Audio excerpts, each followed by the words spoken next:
So today on the podcast, we've got Ian Shadrack, who has a Skool community and a bustling YouTube channel as well. And his YouTube channel actually feeds his Skool community as well. So I want to get into that a bit later with Ian. He runs a community called the Retirement Planning UK over 50s. And it's probably shorter than that, isn't it, Ian? But we'll say it's Retirement Planning UK over 50 anyway. Thank you so much for being here. I appreciate you actually coming on the podcast today. And what I really want to do, Ian, is actually just find out who you are and where you came from, how you come to actually make YouTube videos and have your own Skool community.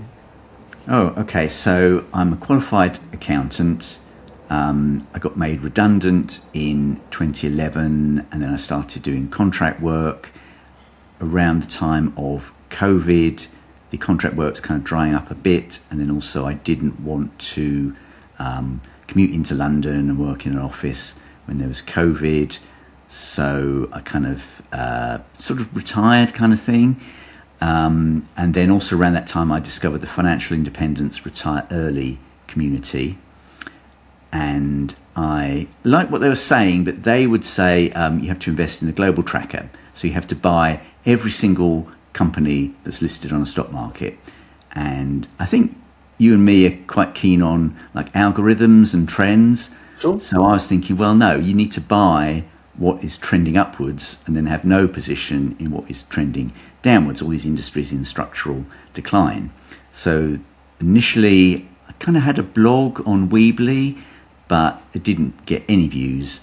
And then I thought, right, I'll do a YouTube video that just explains which countries are doing well, which like sectors are doing well, like technology. And I'll just do this. It's actually a monthly roundup. And that was about 2019, I think. And there would have been like no thumbnail because YouTube would just take a screenshot of your video. That was the thumbnail.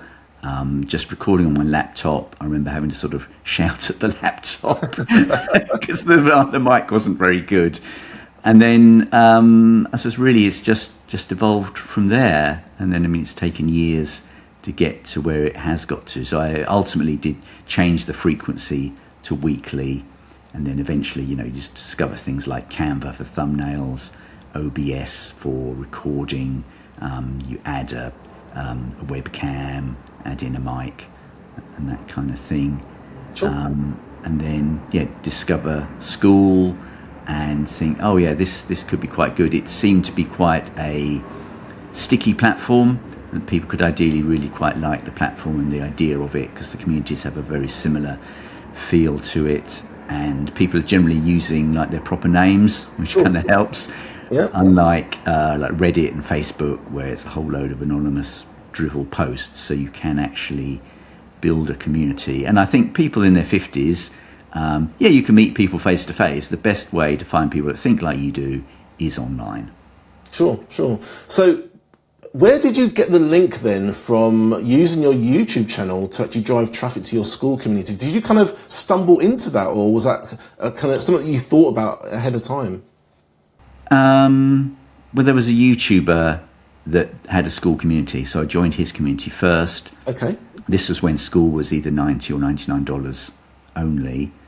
And I'm kind of thinking, well, maybe if I can get like one new paying customer a month from Skool, it might kind of pay for itself. But I run a kind of low-cost business model. Sure. So I wasn't that keen. Then they said, right, okay, Skool is $9 a month. And I'm thinking, right, okay, I'm jumping on this. Yeah. I think I got 3 months for free. That would have been back in like maybe August, September 2025. And then, just kind of go from there, really. Fantastic. And how are you finding managing your community? Obviously, I like to kind of use the analogy, it's like having a baby.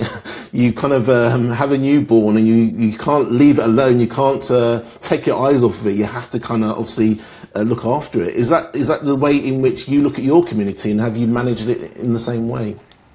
Yeah, kind of like that. I mean, you do have to take the lead a lot. I don't really want the community to be the cult of Ian, but you do have to take the lead a lot. I mean, it can be difficult coming up with something to post every day. It's like, oh dear, I need to do more research where you find 10 reasons for X, and then that's actually 10 posts, not one. And you realise that, and then it's quite easy, because if you just find one of those once a week, then you're getting your posts. So yeah, the nurturing is quite difficult. Sure. And I think you had a bit of a head start as well, didn't you, Ian? I think we were just talking off camera, and you were saying that you had an email list, a decent sized email list that you could actually pull into your Skool community. Can you kind of explain how that happened, how that worked? Yeah, well, from the YouTube channel, I would get people to sign up to my email list, and I've had lots of customers for what I do. The first thing I did, I got a list of everyone I'd unsubscribed from my email list for being dormant, and just put that into Skool just to see what would happen. And quite a lot of them signed up, but then also they were dormant on Skool as well, so I don't know what these people do. But that was quite funny. And then for the active subscribers, I would just mention in the emails I sent them that, oh, well, by the way, I've got this Skool community and this is what it does. But it was quite a shock when I started to get all these sign-ups, and then I didn't really know what to do with them. I didn't know that, well, you need to send them a welcome email. Oh, do I? I'd sort of... You give away, when I say give away, you kind of have an item for sale within your community, and obviously you've been doing that originally obviously on YouTube as well. Do you actually find that you sell more of that item? You can probably explain what that is in a minute, but do you find that you sell more of that via your YouTube channel or within your Skool community? And first, obviously, you can just explain what that item is if you don't mind. Okay, so the product is a spreadsheet. It's called a retirement calculator. It plans your wealth from the age of 50 or your current age to about 95. It tells you when you can retire, what you can afford to spend in retirement, and it optimizes all of your taxes. So often that tax optimization means it pays for itself. I think it's particularly useful for self-employed people, because it would tell you, well, how much money do I need to make self-employed? Right. How much money do I need to save, and how much can I spend? And then you can kind of model your life. That's a really great tool. It is. It's very powerful. And then you can either have the spreadsheet on its own, or you can have it bundled in with coaching from me. You can initially buy the spreadsheet, and then when you're about to retire, about to make a major decision, then you can say, right, okay, now I'll have a coaching session. So I mainly sell it from YouTube, I would say. Oh, that's interesting. Yeah. Because I don't really get people messaging me through Skool saying, hey, I'd like your product. So it's people through my website, through ianshadrack.com, messaging me through that. So in your videos then, do you have a call to action for that spreadsheet, and they can then click the link in the description for that spreadsheet? Yeah. Okay. Yeah. So the number one call to action is the spreadsheet, and then a bit further down it's, well, by the way, I've got a Skool community. But I would say the Skool community is great for proving that you do actually have authority, because you could build a website and it can be just a day old, and then people don't really know whether you've been doing this for years or not. Whereas the Skool community, if there's 600 people in there, then yeah, this guy does know what he's talking about. So it does give a lot of credibility. Sure. I wonder if there's a lot of people that are in your community that are aware that that product exists. I mean, because YouTube isn't the only place they come from, is it? I'm sure a lot of people join the community that are already in Skool, for example.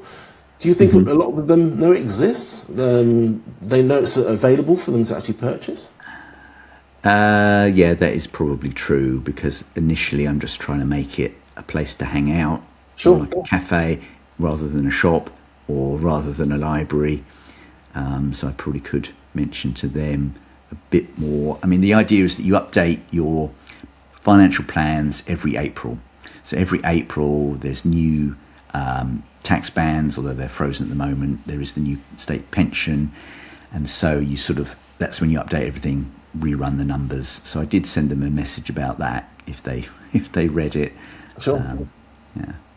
And do you find that the questions that you get in your Skool community, do they help you craft what to do next on YouTube, for example.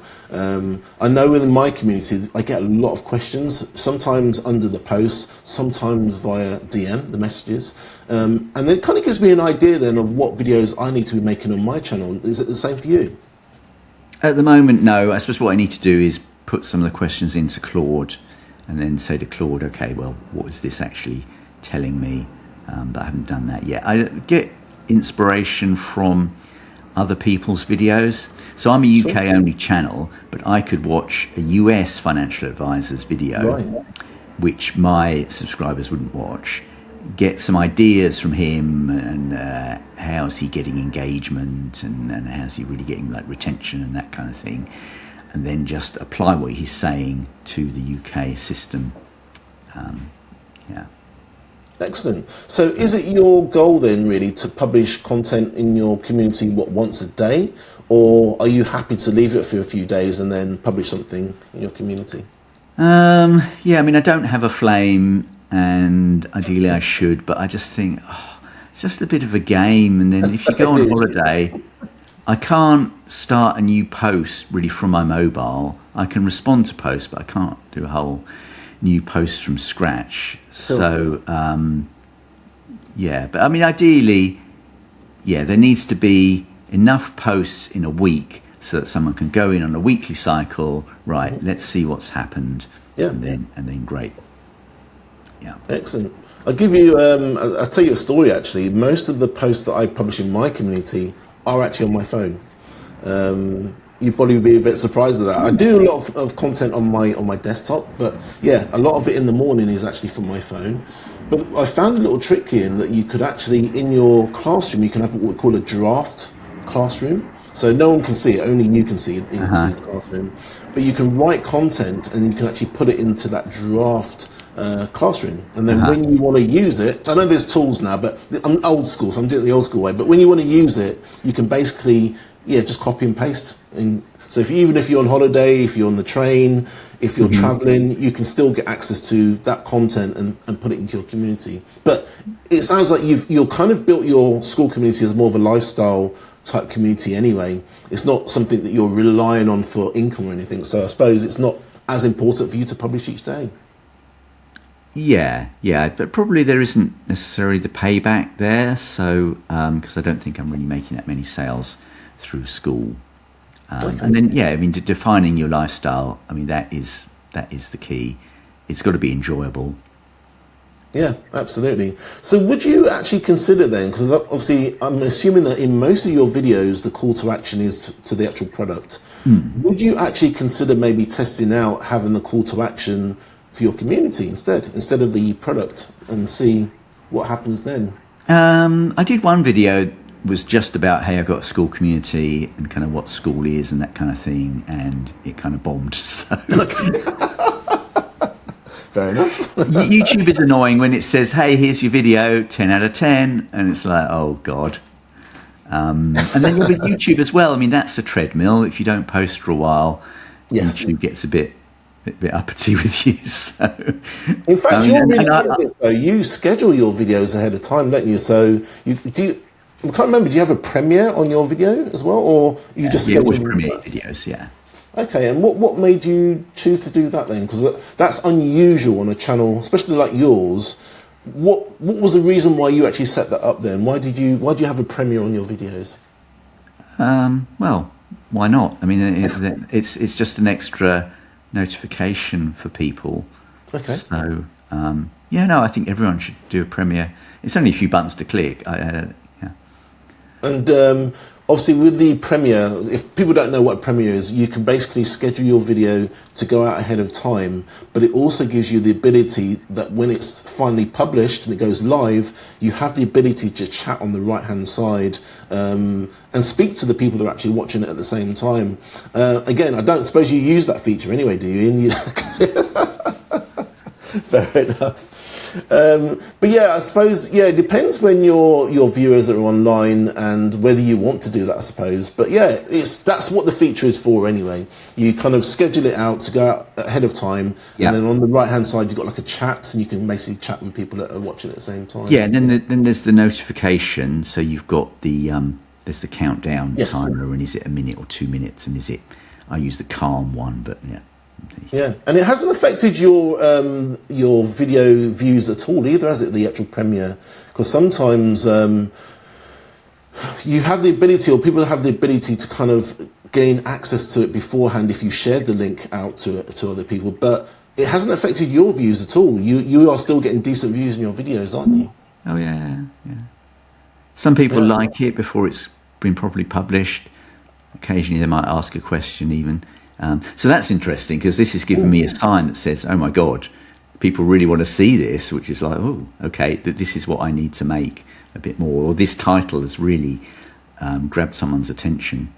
Yeah, and do you find as well that a lot of people are kind of waiting? So I think there's a little notification on YouTube that allows people to actually kind of put their hand up and say, yes, I'm interested, and please notify me when this goes live. Are you finding that many people are doing that? Actually, clicking on that link and kind of waiting for the video to go live?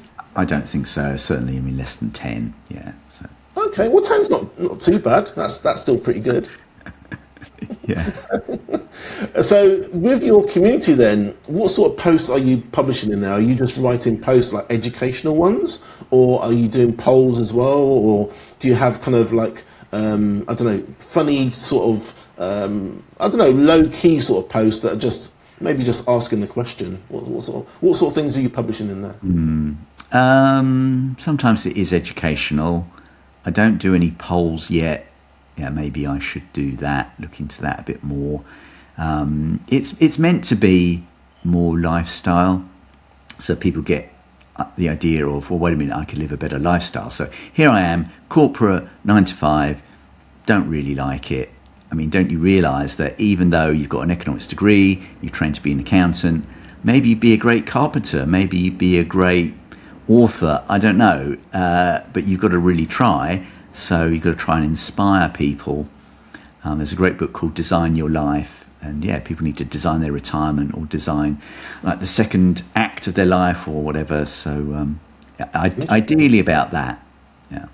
Excellent. So what is it that you like about running a community then? Obviously you said that you get most of your sales from YouTube. Do you just like the fact that you're able to actually engage with people that are actually, I don't know, sharing the same interest that you're in? Is that the reason why you keep your community? You're saying that you don't get many sales from it, but I don't know, is that something that you're looking to actually improve, or you're just quite happy with the way it's run at the moment? I'm sure I'll improve it over time, because you just are in other communities and you learn what seems to be working with them. I quite enjoy the monthly calls that I do. I get a lot of people on it compared to other Skool communities. I get between 10 and 20, and I suppose eventually that will give me some ideas as to ways I could sort of branch out, because at the moment it's really just financial coaching that I do, and maybe I could branch out into the life sort of coaching, but I don't always like telling people what to do. It's none of my business. If I can try and give them a push to say, look, you've got enough money to leave your corporate role, but then to try and say, well, you need to do this and do that in retirement is a bit, that's stretching things a bit. But I think you meet interesting people online, and that you won't really meet interesting people face to face necessarily, and you can't just jump straight into, hey, let's design an interesting lifestyle for the next 10 years with someone you just met in the gym. They're like, what the hell is this? But in Skool, you can be like, hey, there's all these great things we can do with our lives. And do people give you feedback on that product that you sell as well? They've used it. They've made use of it. Do you actually give you feedback as well on that? Well, I ask for testimonials now and again, so I get that. Some will spontaneously give me feedback. I suppose most won't. The original business model was that it's not recurring revenue. You buy the spreadsheet, you own it. that's what's different to a website where you've got to subscribe, and the lifetime cost is thousands of pounds. Sure. They want you to spend a long time putting your data in, analysing your data, and then they want to charge you like £120 a year between the ages of like 55 and 85, and it's like, oh my God. And if you stop subscribing, you've lost everything you've done. Yeah. So the original model was, you buy it and then bye-bye. And then now, people can have like an annual checkup or a checkup when there's a major decision point in their life. Excellent, excellent. So one of the questions I ask a lot of the guests that are on the podcast is, if you had to do it all again and you had to start your school community from scratch, is there anything you would have done differently? And what sort of advice would you give somebody that's actually starting out and trying to launch their own school community? The advice for new people starting out is that you must have something to feed your school community. Sure. So if you don't have YouTube or Instagram or some kind of mailing list, it can be quite difficult. You will get organic traffic from Skool, but maybe not that much. They're probably looking for something that's free. They're not running around with their credit card out. Just kind of think about that. Maybe join some successful communities and kind of learn from them. And then starting out fresh, it was certainly that I wasn't messaging people when they joined, and I wasn't really engaging with them, and realizing that some of your members, they don't really know what Skool is, so they certainly won't start posting and asking questions or replying. So that's kind of the issue. So if you do a Skool and you've got something that's really big that can feed it initially, you've got to have the first few weeks planned out what you're going to do, because otherwise they've joined, they won't interact, and then they don't leave, but they just never engage. So Sure. So what you're saying is, as soon as somebody enters, within hopefully 24 hours, you kind of send them a message, welcome them in, obviously tell them where to go. That's really great advice. And there are so many people starting new school communities now that don't do that. So that's brilliant. Thank you so much. And maybe the other thing is, some people have done really well when a platform is new. So you get the first mover advantage. So if someone else wants to do a school community very, very similar to mine, they're going to struggle because I've got 600 members and they've got like 2. So which one are you going to join? So certainly YouTube was a lot easier when I started, because there were fewer channels, and there wasn't as much you could really do with the platform, so you couldn't do fancy thumbnails. Just be aware of that as well. Appreciate that. Well, look, Ian, obviously I gave you the intro at the very beginning of your community. Where can people find you? Where's the best place for them to sign up and obviously be in your space, basically? Just search for my name because it's unique. so there you go. And obviously your school community? Yes, UK retirement planning over 50s. So it's supposed to do what it says on the tin. Excellent. Well, look, Ian, thank you so much. Thanks for sharing that with us, and also giving the advice to people that are starting a school community as well. I appreciate that. Thank you. Oh, that's no problem. Thanks, Des.